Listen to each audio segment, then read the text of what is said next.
TV 프로그램 중 나는 자연인이다라는 프로가 있는데 거기엔 도시의 복잡함을 떠나 산속 깊은 곳에서 혼자 사는 사람들이 등장합니다. 그들은 대부분 상처를 입은 사람들입니다. 사업 실패, 인간관계의 아픔, 질병, 절망 등등. 그래서 세상을 등지고 산속으로 들어갔습니다. 그들의 삶을 보면 참된 자유와 평안을 찾으려는 인간의 본능적 갈망이 느껴집니다. 그들은 말합니다. 세상에서는 숨을 쉴 수가 없어서 왔어요. 여기 오니 마음이 편해요. 그러나 우리는 묻습니다. 과연 산속의 고요함이 참된 평안일까요? 그들이 누리는 평안은 자연의 고요함에서 오는 일시적 평안입니다.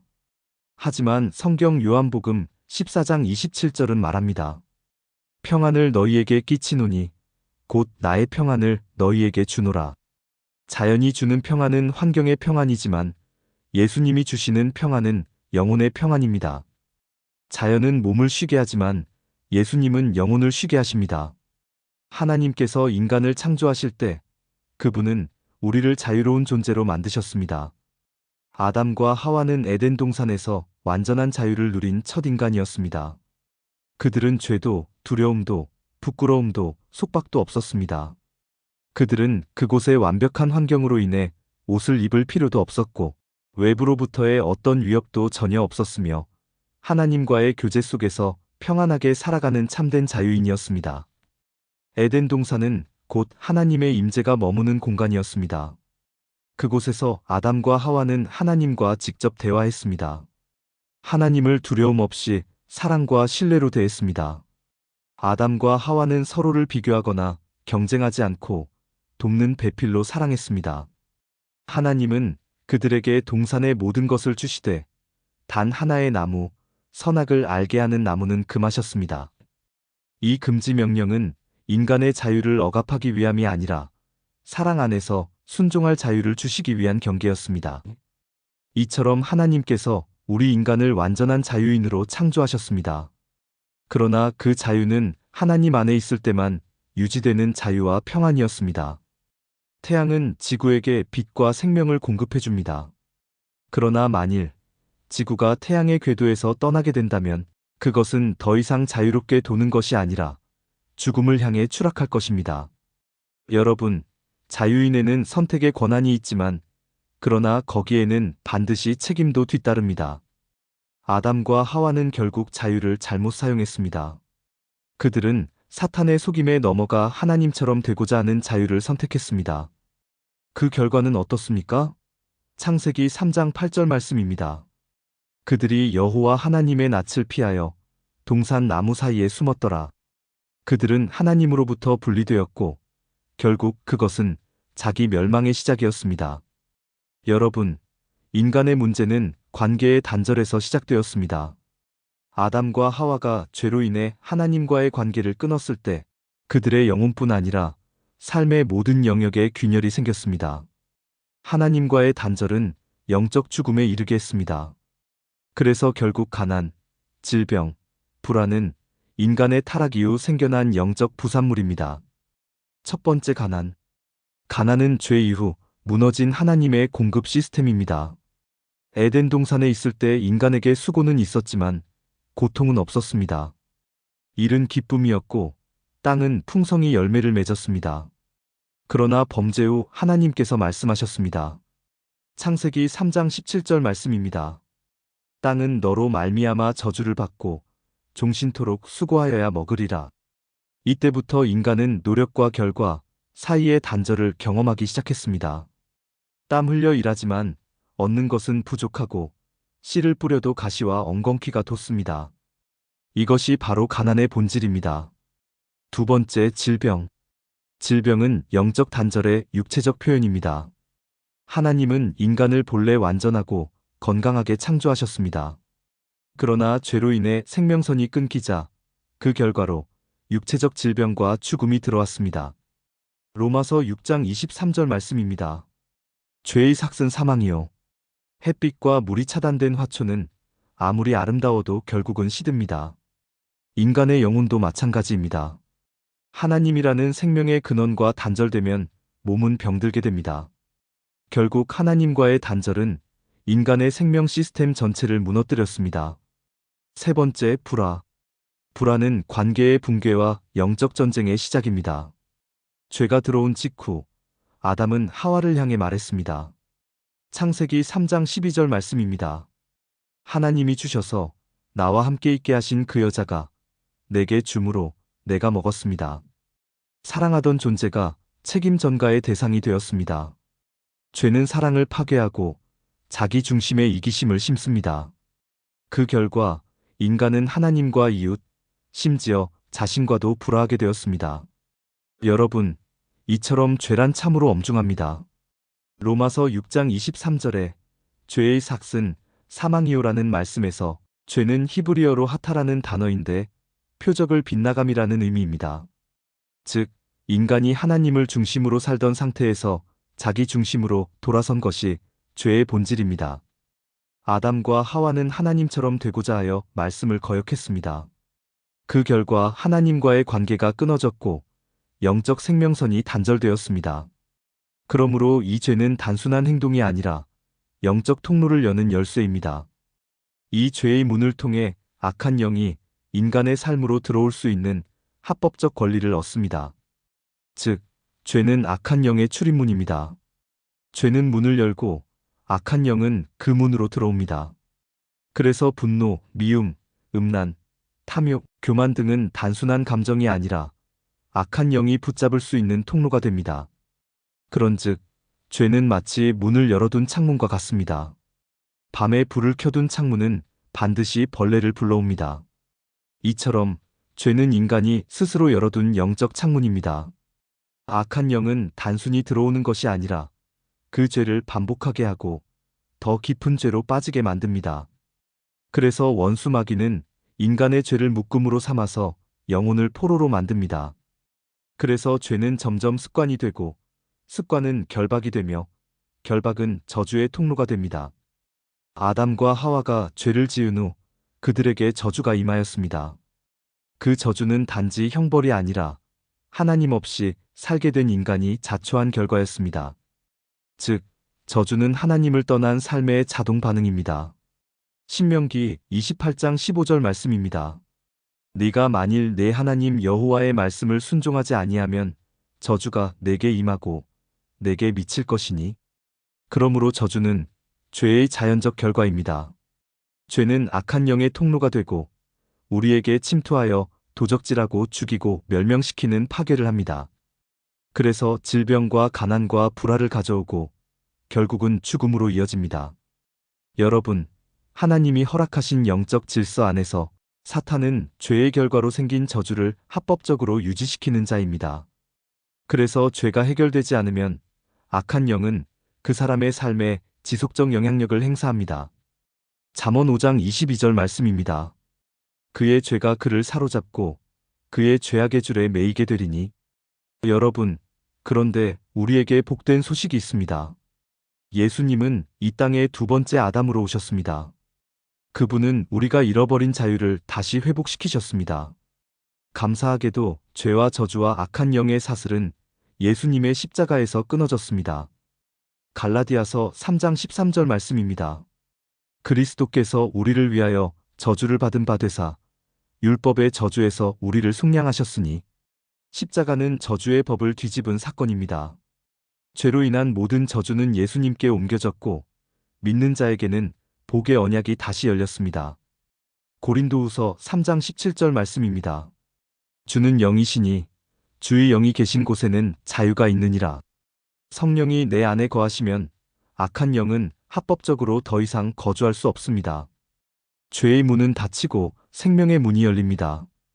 여러분, 예수 그리스도 안에서 우리는 다시 하나님과의 교제하며 자유와 평안을 누릴 수 있게 되었습니다. 그러므로 이 세 가지 문제, 즉 가난, 질병, 불화의 해결책은 오직 예수 그리스도의 십자가에 있습니다. 첫 번째로 가난에 대한 해결에 대하여 말씀을 살펴보겠습니다. 고린도후서 8장 9절 말씀입니다. 우리 주 예수 그리스도의 은혜를 너희가 알거니와 부유하신 이로써 너희를 위하여 가난하게 되심은 그의 가난함으로 너희를 부유하게 하려 하심이라. 그리스도는 우리 대신 영적 파산을 감당하셨고 우리에게 하나님의 자녀의 풍요를 주셨습니다.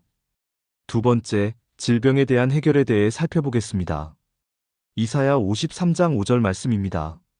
그가 찔림은 우리의 허물을 인함이요 그가 상함은 우리의 죄악을 인함이라. 그가 징계를 받음으로 우리가 평화를 누리고 그가 채찍에 맞음으로 우리가 나음을 입었도다. 그리스도의 채찍은 우리의 병의 근원을 짊어지신 사랑의 대가입니다. 그 안에서 영혼과 육체의 치유가 시작됩니다. 세 번째, 불화의 해결에 대한 말씀입니다. 에베소서 2장 14절입니다. 그는 우리의 화평이시라. 둘로 하나를 만드사 중간에 막힌 담을 허시고. 십자가는 하나님과 인간, 사람과 사람, 원수와 원수 사이를 하나 되게 하는 다리입니다. 여러분, 그러므로 예수님 안에서 우리는 부유하게 살 수 있게 되었고 육체는 강건하게 유지할 수 있으며 하나님과의 친밀한 관계 속에서 화평을 얻게 됩니다. 이제 우리는 그리스도 안에서 다시 에덴에 회복된 자유인으로 부름받았습니다. 그런데 많은 성도들이 예수님을 믿고 구원받은 이후에도 이상하게 가정 안에 반복되는 불행의 패턴을 경험합니다. 예를 들어 반복되는 질병, 사업의 파산, 우울과 두려움, 가정의 분열과 이혼, 중독과 폭력, 자녀들의 영적 방황 등등. 분명히 예수를 믿는데 왜 이런 일들이 계속 일어나는가? 이 질문은 단지 개인의 문제가 아니라 영적 대물림의 문제와 관련이 있습니다. 성경은 저주를 단순한 불운이나 사고로 보지 않습니다. 저주는 하나님과의 관계가 끊어지고 죄가 쌓여 만들어진 영적 영향력입니다. 이것은 죄의 결과로 한 세대에서 다음 세대로 흘러가는 악한 영적 패턴을 의미합니다. 출애굽기 20장 5절에서 6절 말씀입니다. 나를 미워하는 자의 죄를 갚되 아버지로부터 아들에게로 3, 4대까지 이르게 하거니와 나를 사랑하고 내 계명을 지키는 자에게는 1000대까지 은혜를 베푸느니라. 이 말씀은 하나님께서 악을 대물림시키신다는 뜻이 아니라 죄의 영향력은 회개와 끊음이 이루어지지 않으면 다음 세대에도 작용할 수 있다는 경고입니다. 그렇다면 가계에 흐르는 저주의 실제적 형태는 어떤 것이 있을까요? 첫 번째, 우상 숭배와 미신적 신앙의 대물림입니다. 조상 대대로 무속, 점술, 조상제사, 사주, 풍수 등에 묶여 있다면 그 가정은 하나님이 아닌 다른 영적 세력과의 언약적 영향력을 받고 있을 수 있습니다. 이것은 보이지 않는 영적 문을 열어 악한 영이 역사하게 합니다. 가계에 흐르는 저주의 실제적 형태 두 번째는 반복되는 죄의 패턴입니다. 폭력, 간음, 음란, 음주, 도박, 분노, 불신, 탐욕 등 이런 죄의 패턴은 습관이 아니라 영적 속박으로 작용할 수 있습니다. 한 세대가 회개하지 않으면 그 영은 다음 세대를 찾아갑니다. 세 번째, 가정 내의 말과 생각의 저주입니다. 너는 안 돼. 우린 원래 불운해. 우리 집안은 항상 이렇게 살아왔어. 이런 말은 단순한 표현이 아니라 저주의 선언이 될 수 있습니다. 말에는 생명과 죽음의 권세가 있기 때문입니다. 잠언 18장 21절 말씀입니다. 죽고 사는 것이 혀의 권세에 달렸나니 혀를 쓰기 좋아하는 자는 그 열매를 먹으리라. 가계에 흐르는 저주의 실제적 형태 네 번째는 미해결된 죄와 용서하지 못한 마음입니다. 가정의 불화, 분노, 증오, 미움은 사탄이 틈타는 문이 됩니다. 에베소서 4장 26절에서 27장 말씀입니다. 분을 내어도 죄를 짓지 말며 마귀에게 틈을 타지 못하게 하라. 그러나 여러분, 복음은 저주보다 강합니다. 복음의 핵심은 저주가 끊어졌다는 것입니다. 갈라디아서 3장 13절 말씀입니다. 그리스도께서 우리를 위하여 저주를 받은 바 되사 율법의 저주에서 우리를 속량하셨으니 예수님은 십자가 위에서 우리의 모든 저주를 담당하셨습니다. 그분의 피가 흘러갈 때 우리를 묶고 있던 가계의 저주, 죄의 패턴, 악한 영의 결박은 무력화됩니다. 그러나 중요한 것은 영적으로 알고 믿고 선포하며 끊는 것입니다. 그냥 교회 다닌다는 것으로는 끊어지지 않습니다. 인식하며 회개하고 끊어야 합니다.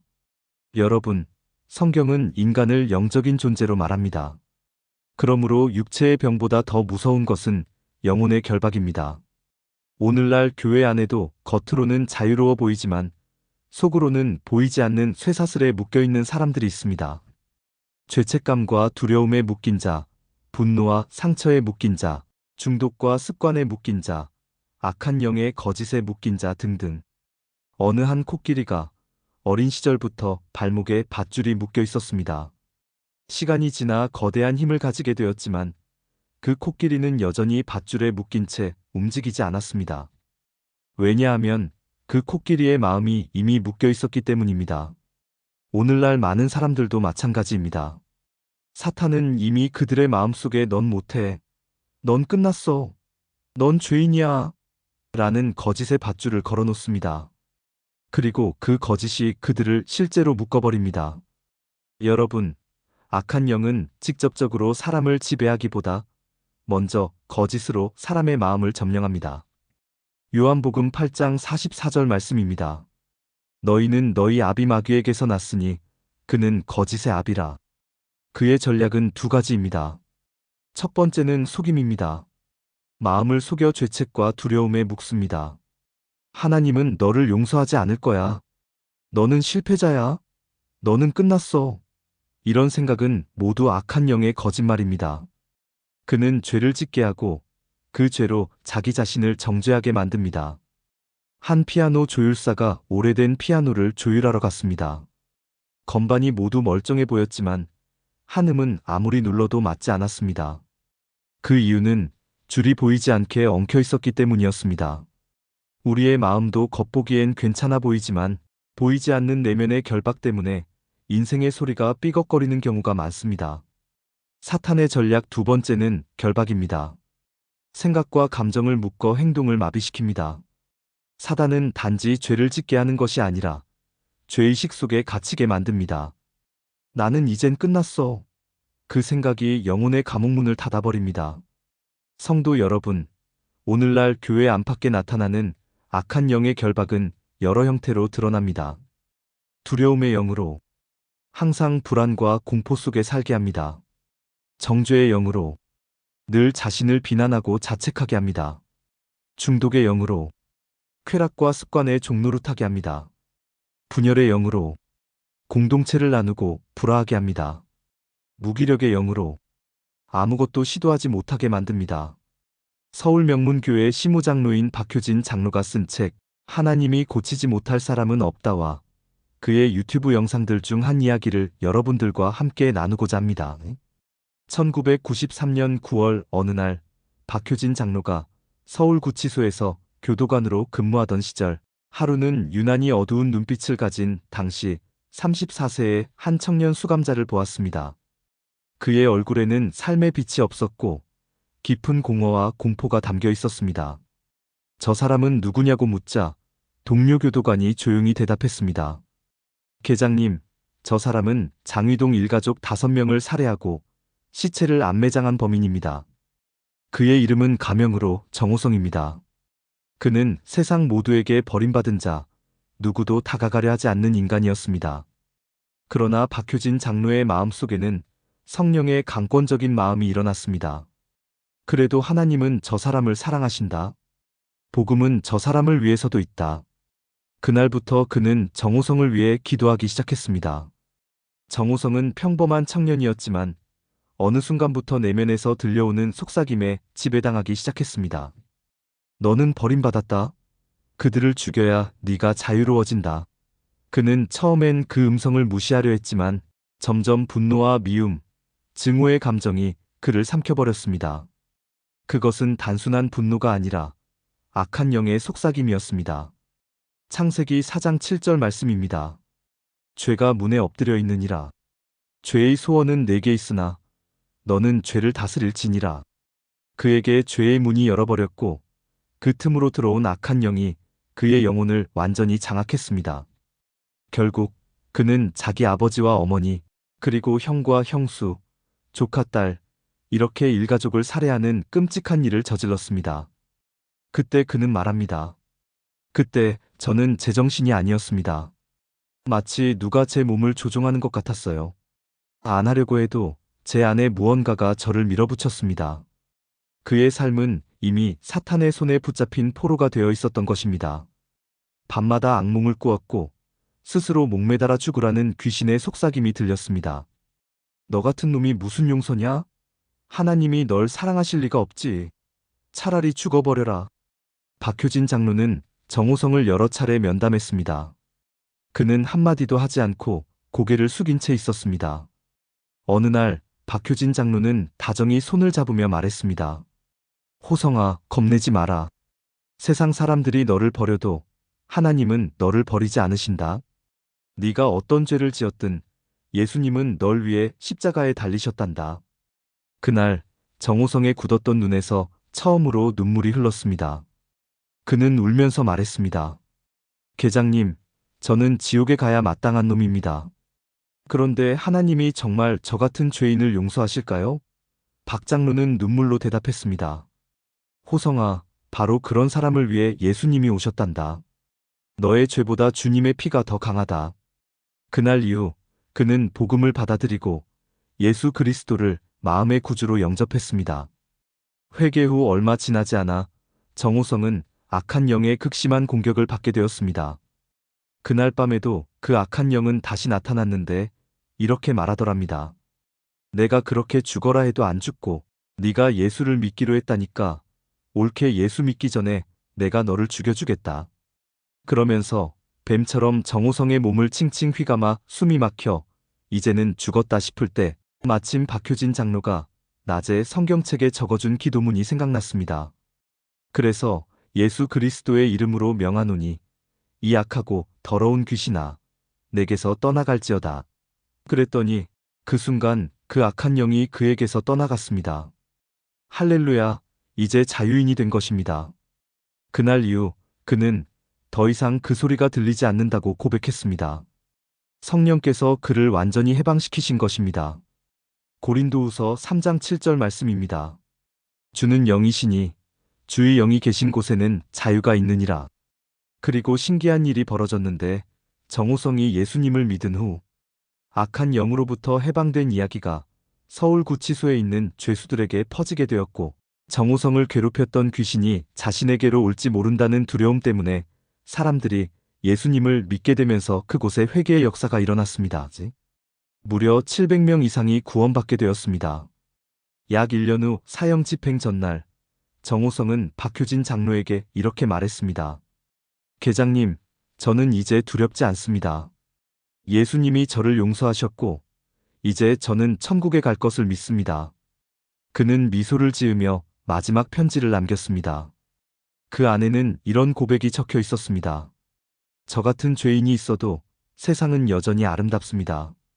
제게도 용서가 있음을 가르쳐 주신 예수님께 감사합니다. 그의 사형이 집행되던 순간 그의 입에서는 예수님, 감사합니다라는 마지막 외침이 울려 퍼졌습니다. 그 소리에 교도관들과 재소자들이 모두 눈물을 흘렸습니다. 그날 이후 박효진 장로는 깊이 깨달았습니다. 사람의 눈에는 흉악한 살인자였지만 하나님의 눈에는 용서받은 한 영혼이었다. 그는 이 사건을 통해 이렇게 간증했습니다. 하나님이 고치지 못할 사람은 없습니다. 인간의 죄가 아무리 깊어도 예수 그리스도의 피는 그보다 더 깊습니다. 이 간증은 전국의 교도소 전도 사역의 계기가 되었고 박 장로는 지금도 이 이야기를 전하며 이렇게 고백합니다.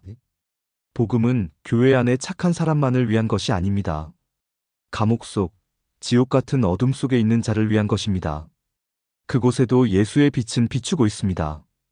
이 간증은 단순한 살인자의 회개 이야기가 아닙니다. 그것은 악한 영의 속박에서 벗어난 인간 영혼의 구속 이야기입니다. 정호성의 죄보다 예수의 피가 더 강했고 그의 절망보다 하나님의 사랑이 더 깊었습니다. 요한복음 8장 36절 말씀입니다. 그러므로 아들이 너희를 자유케 하면 너희가 참으로 자유하리라. 해방의 시작 예수 그리스도의 이름. 사랑하는 성도 여러분, 악한 영의 결박은 인간의 노력이나 의지로 풀 수 없습니다.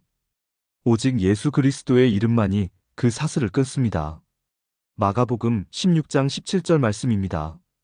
믿는 자에게는 이런 표적이 따르리니 곧 저희가 내 이름으로 귀신을 쫓아내며 사도행전 16장 18절 말씀입니다.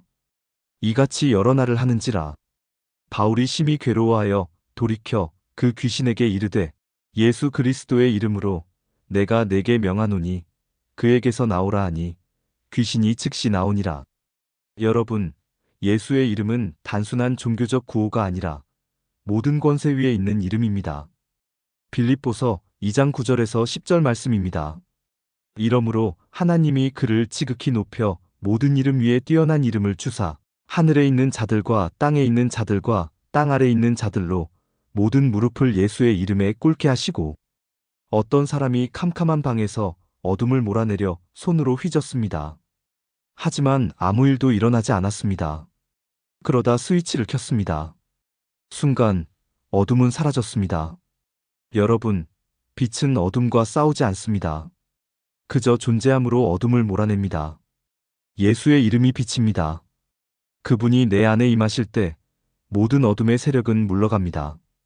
여러분, 주여, 사탄의 왕관을 벗었나이다라는 책을 아십니까? 그 책의 저자는 김혜경 목사님이십니다. 김혜경, 그는 전에 단군교 교주로서 무속과 영매를 깊이 행하던 사람이었습니다. 한때는 자신을 살아있는 신이라 불렀고 많은 무속 신앙인들과 점집을 거느리며 활동했습니다. 그는 사회에서 꽤 유명한 인물이었습니다. 국가의 고위 인사들에게 점을 쳐주기도 했고 미래를 예언하거나 운명을 조정해준다는 명성도 있었습니다. 그의 세력은 영적 권세처럼 보였고 많은 이들이 그의 영적 권위 아래 놓여 있었습니다. 어느 날 그는 자신이 세운 무속의 영적 지위와 권세가 하나님의 권세 앞에서 무너지는 체험을 하게 됩니다. 그래서 결국 그는 자신이 쓴 책 제목을 이렇게 고백하였습니다. 주여, 사탄의 왕관을 벗었나이다. 그의 고백에 따르면 그는 오랫동안 영적 권세를 누리려 했고 사람들에게 두려움과 복종을 요구하며 영적 결박을 만들었고 스스로 사탄의 왕관을 쓴 채 활동하였던 것입니다. 그러나 그가 복음을 만나고 예수 그리스도의 은혜 앞에 서자 그는 그 영적 왕관을 벗고 자신이 믿고 섬기던 어둠의 권세로부터 해방되었습니다. 그는 단군교를 해체하고 이제 무속인들을 전도하는 사역을 감당하겠다고 선언합니다. 그의 회심은 단순한 종교 전환만이 아니었습니다. 그의 내면에는 깊은 회개와 겸손이 자리했으며 이전의 영적 권세가 무너지는 고통 속에서 그는 하나님의 진리로 자신을 세우는 길을 택했습니다. 여러분, 이처럼 사탄이 우리를 미혹하여 나 자신만을 높이려는 교만의 왕관, 우리가 붙들고 있는 권력, 우리가 의지하는 삶의 구조들이 예수 그리스도 앞에서는 부질없습니다. 이제 우리가 해야 할 일은 바로 그 왕관을 벗고 예수 그리스도 앞에 엎드리는 것, 그리고 다시 그분의 은혜를 붙드는 것입니다. 여러분, 해방은 한순간에 일어나기도 하지만 대부분의 경우 서서히 풀려가는 과정입니다. 이 해방은 첫째, 진리로 자유케 됩니다. 요한복음 8장 32절 말씀입니다. 진리를 알지니 진리가 너희를 자유케 하리라. 말씀의 빛이 어둠의 거짓을 폭로합니다. 둘째, 성령의 능력으로 해방됩니다. 고린도후서 3장 17절 말씀입니다. 주는 영이시니 주의 영이 계신 곳에는 자유가 있느니라.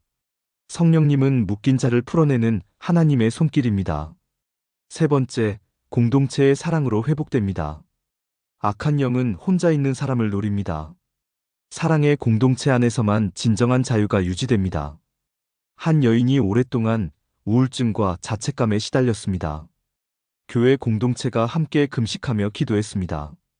그 결과 한마디로 영혼의 사슬이 끊어졌습니다. 오늘 본문을 보면 예수님께서 나사로의 무덤 앞에 서셨을 때 이미 그는 나흘이나 지난 시체였습니다. 그러나 예수님의 한마디 나사로야 나오라.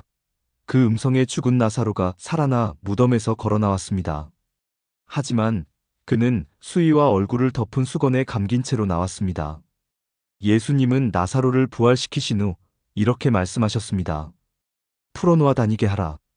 예수님은 나사로를 살리셨을 뿐 아니라 그를 묶고 있던 모든 결박에서 자유케 하신 것입니다.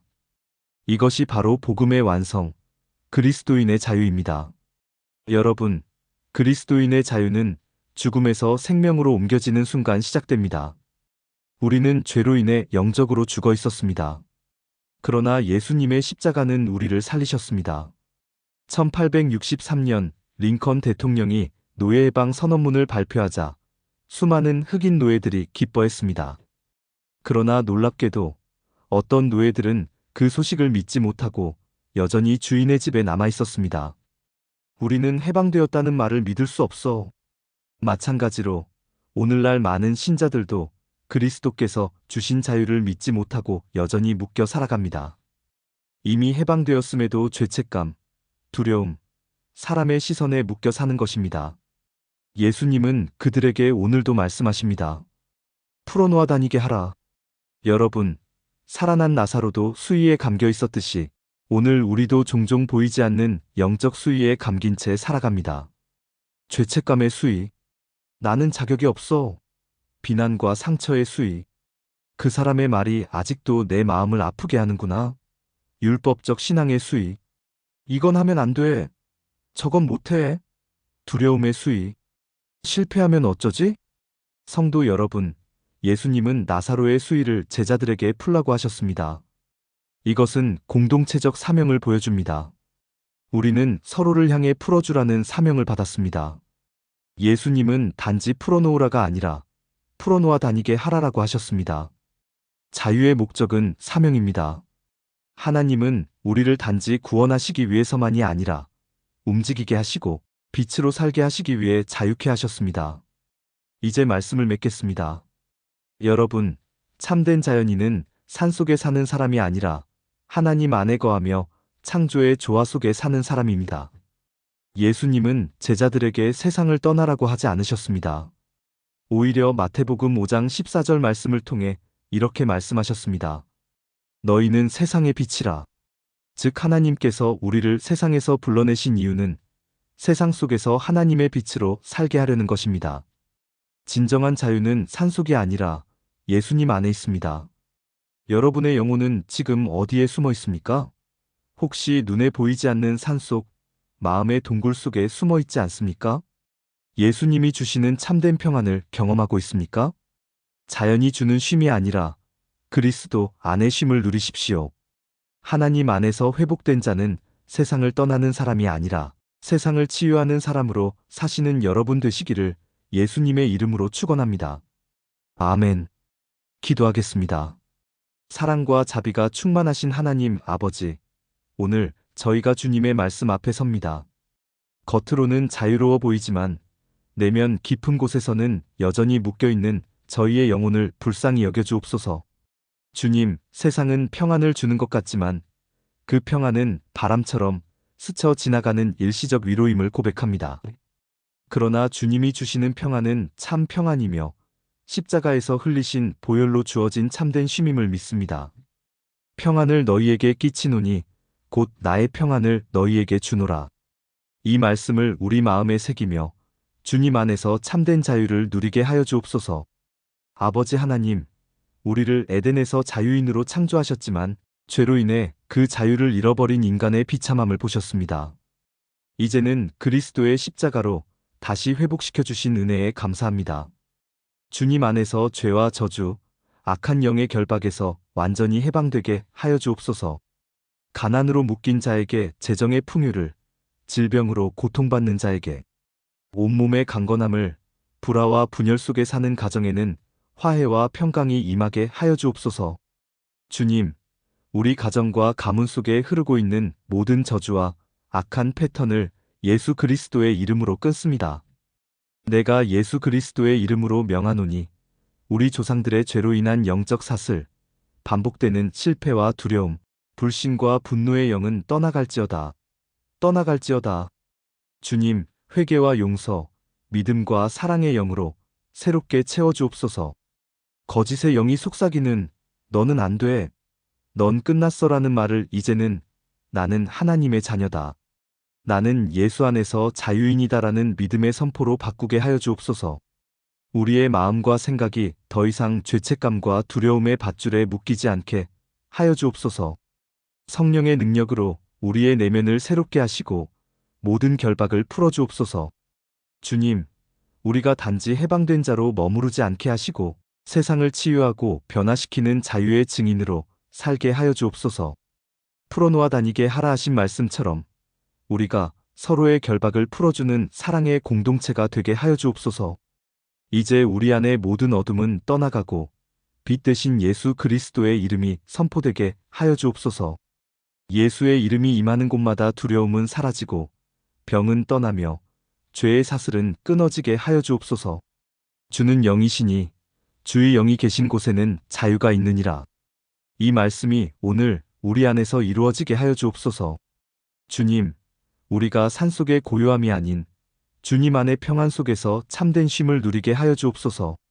세상을 떠나는 자가 아니라 세상을 치유하는 하나님의 사람으로 서게 하옵소서. 우리의 삶이 예수님의 빛을 비추는 통로가 되게 하시고 그리스도 안에서 회복된 자유의 기쁨을 온 세상에 전하게 하여 주옵소서. 예수 그리스도의 이름으로 기도드립니다. 아멘.